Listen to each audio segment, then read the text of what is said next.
Hello everyone and welcome back to our YouTube channel. In this video, I'm going to show you how to fix Waterllama hydration app not working. First, we'll start with something very simple yet powerful. So over the time, apps store temporary files to load faster, but sometimes those files get corrupted and the app starts acting weird. To resolve this issue, we will first head over to our device settings. From here, scroll down and tap on General. Once you're in the General Settings tab, look for iPhone Storage option and tap on it.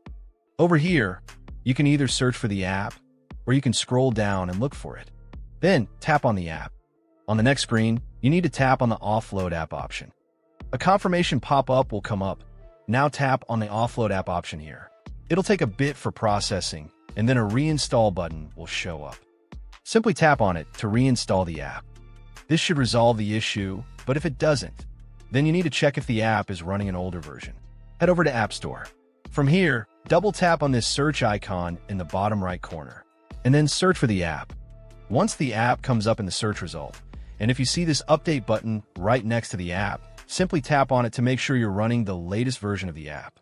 However, if you continue to encounter this issue, then you will need to completely reinstall the app, which usually resolves the problem. Head over to this screen the way we did before.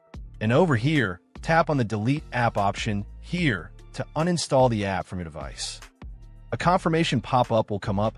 Now tap on the Delete option here. Once uninstalled, open up App Store and search for the app in the search bar. After the app comes up in the search result, simply click on this cloud icon to install it back onto your device. Hopefully, this resolves the issue. If it does, consider sending a super thanks to support our channel. And also don't forget to hit the subscribe button.